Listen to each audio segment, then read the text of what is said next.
Everyone, welcome to my channel Pradeep Bima, dedicated to exploring the world's most fascinating destinations. Trust me, you can do it yourself and no need of any agents after watching my videos. Ho Chi Minh City, the vibrant heart of Vietnam, is a place where the past and present collide in a swirl of motorbikes, street food, and infectious energy, and is home to some of the most incredible attractions in Vietnam. Traveling in Ho Chi Minh City can be a bit daunting, especially for first-timers. One of the biggest challenges is navigating the city's chaotic streets.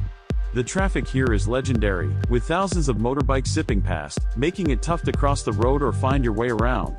Then there's the language barrier. Not everyone speaks English, which can make communicating with locals a bit tricky. And let's not forget about finding the best local experiences. From trying street food to discovering hidden gems, it can be overwhelming. Another challenge is deciding what to see and do. With so many attractions, it's hard to prioritize. Should you visit the War Remnants Museum or the Reunification Palace? These are just a few of the questions that might keep you up at night as you plan your trip. Some travelers also worry about safety, especially when traveling alone or at night. And then there's the heat and humidity. Ho Chi Minh City can be scorching hot and humid, which can be exhausting, especially if you're not used to it. The Chu Chi tunnels are another must-visit attraction, offering a glimpse into the country's history and a chance to explore the network of underground tunnels used during the war. If you're looking for a truly local experience, take a day trip to the Mekong Delta, a region just outside the city known for its lush countryside and traditional villages. Here, you can take a boat ride through the canals, visit local markets, and try some of the region's delicious food. In short, Ho Chi Minh City is a destination that has something for everyone. From its rich history and culture to its modern attractions and vibrant nightlife, it's a place that will leave you wanting more. So, what are you waiting for? Book that ticket and get ready to experience all that Ho Chi Minh City has to offer. I'd love to hear about your favorite travel experiences, so be sure to comment below. Hello everyone, please note this is part 2 of Ho Chi Minh City complete travel guide. So I strongly suggest to watch part 1 before watching this video, as I've covered complete travel guide which includes geography, visa process, how to book activities, budget summary in that particular video. In that video you can also see the Baivinu street for 2 nights, how it looks, and then this video is purely for the Ho Chi Minh tunnel. Okay, let us start the activity. Day 2, early in the morning, they will pick you from your accommodation and then straight away take you to this place where photos are made through eggshells. This really looks very nice and you can buy directly in their shop. You can also have breakfast here and have some time of close to 1 hour to spend time here before we actually go to Ho Chi Minh Tunnel.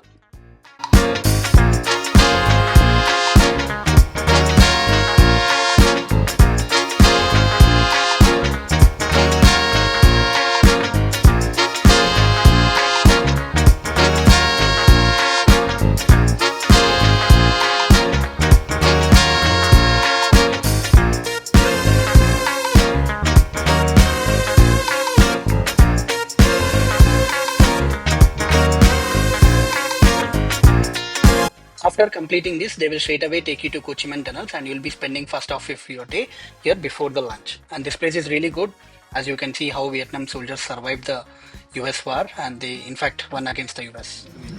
19 years making new tunnels every day without stopping. Okay, so by the end of the war, it was estimated that they made roughly around 250 kilometers worth of tunnels all within this area right here by just using that two things right there. Okay. So now let's have a quick look over here at the models of the tunnel system. So first, all the way down to the bunkers are going to be the first level. These are going to be the place where people would work, live, stay inside. Second level about 6 meters deep, and then third level 8 to 10 depending on the area. These are going to be the tunnel path that they used to move around back then. So during that time, to get inside, you need to be able to find this little thing right here. So this is going to be one of the entrance to the tunnel to go inside.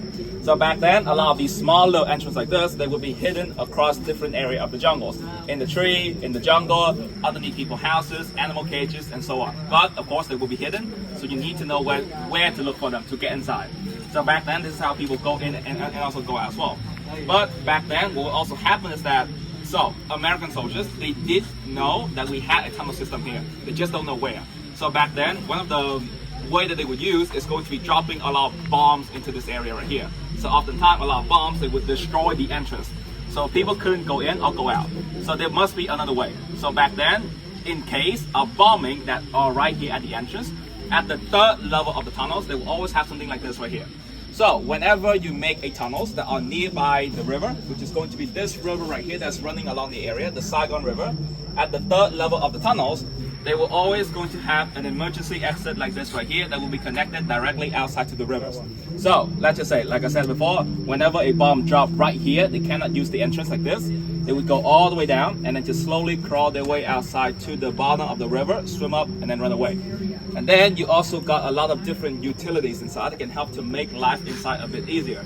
So first, this line, and also another line right here. These are going to be the air vents. This is how people get more air inside. So back then, during the war, what they would do is that they would collect a lot of big bamboos.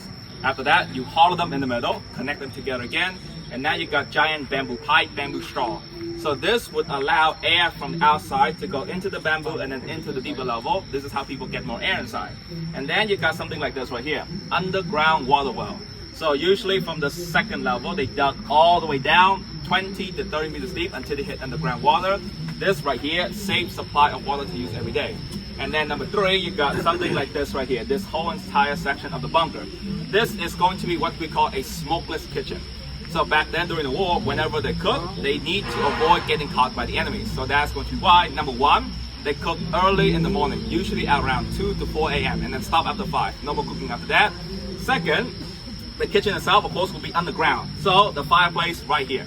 So whenever they have fire, they need to have a path to lead the smoke outside. So that's why back then, right behind the fireplace over here, there's going to be this chimney right here. So now this chimney would travel further away from the kitchen. So when they cook, they fan the smoke goes inside. It will go through a very small path through multiple chambers like this.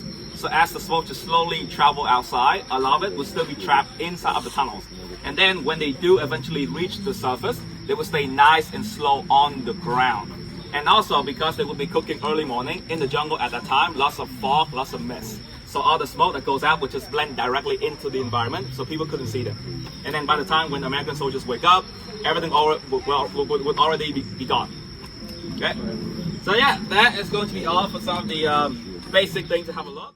Wow, it is next level, right? No doubt in it. In fact, there's a place where you can actually get inside the tunnel and experience how it looks. I did that and I will show you in the upcoming video.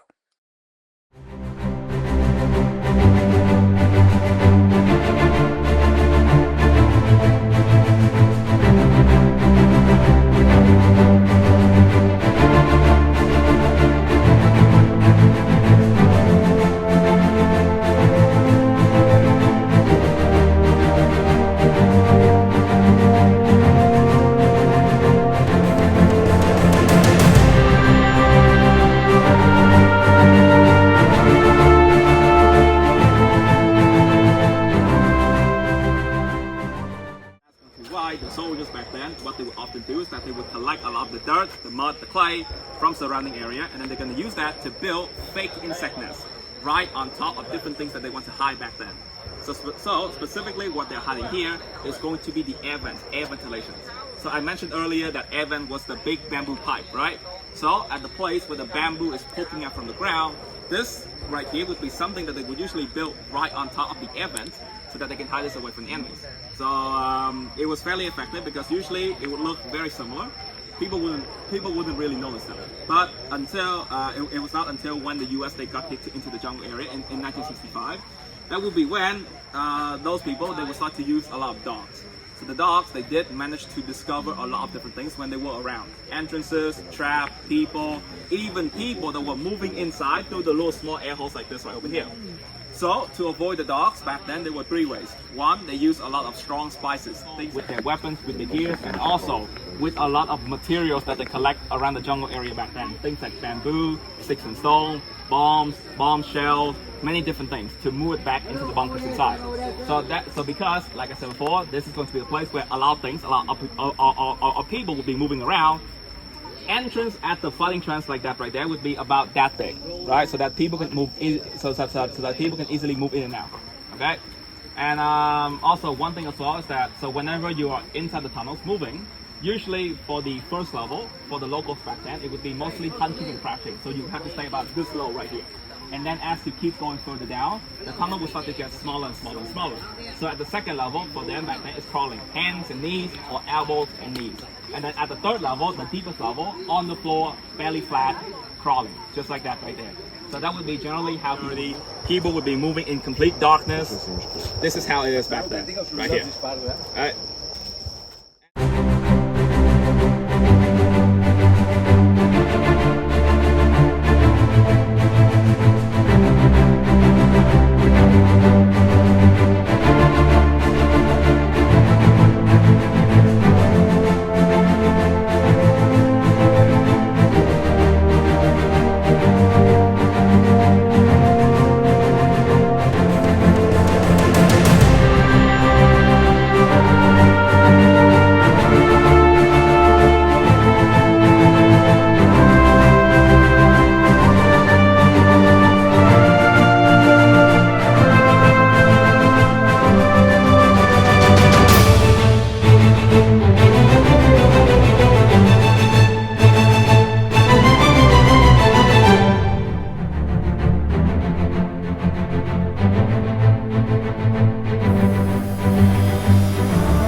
Okay, it's time to fight the real AK-47, and you also have a lot of options like machine gun, sniper, pistol, and all.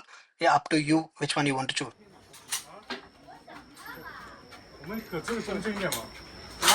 我们可中间。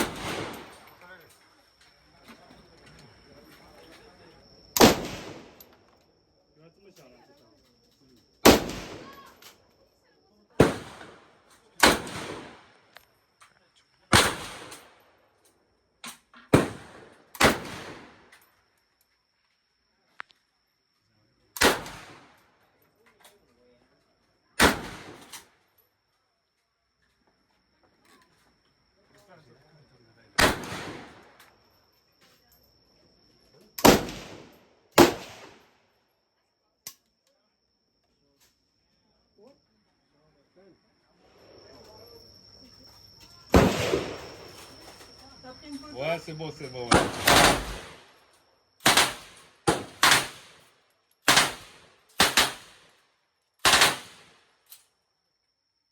Midnight, work on tunnels for about 4 or 5 hours every day, and after that, return back to the bunkers and then hit the tunnels and then keep on doing it the next day. So they would just kept on doing this until they reach their desired depth.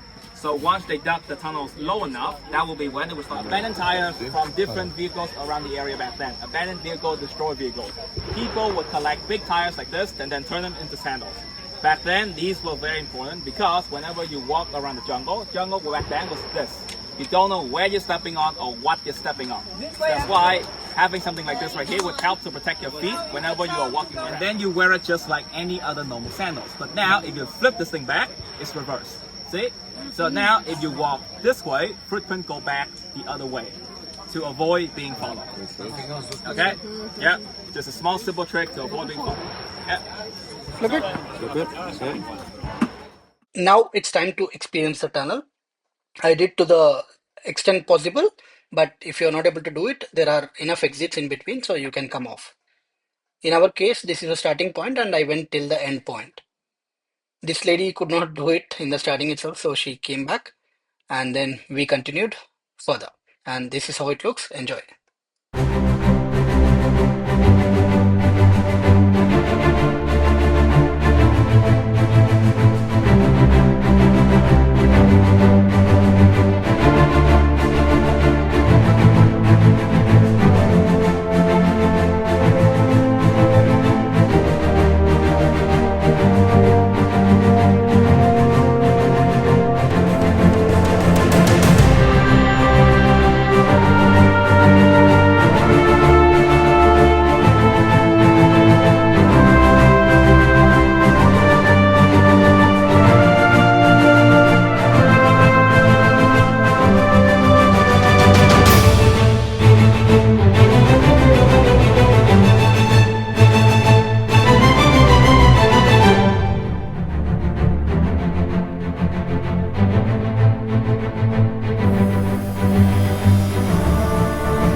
again, this is how the smoke would end up go out. Right? This is cassava, tapioca, yuca, right here, right? So this is going to be what people would eat back then during the war. Okay? So back then, these things, they're basically similar to potato, for example, right? Very starchy, very bland. So there are going to be a few very good things about cassava. So number one, these things, they are very easy to grow. What you do is that you get one big root like this, you just break a smaller piece like this, you plant this to the ground, they will grow. Simple as that. So if you know how to do it right, you get infinite cassava. You can never run out of them. Two, these things right here, like I said, like potato, right? So full of starch and fiber, meaning that they are very filling. So whenever they feel hungry, 3-4 pieces, that will be good enough. That's it. Simple as that. So for the taste, very bland, no taste. So that's why oftentimes you need some sort of seasoning. So usually on the side right here, this is going to be salt, peanut, sugar. Take this, dip, try it. So please go ahead, try some. Use a lot of the dipping, okay? A lot of it. You gotta need a lot. Yeah, go ahead, try some.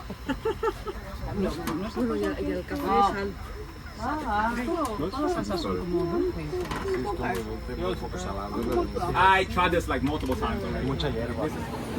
So this is going to be for you. This is vegetarian with chicken. Right here. Okay, great. Yeah.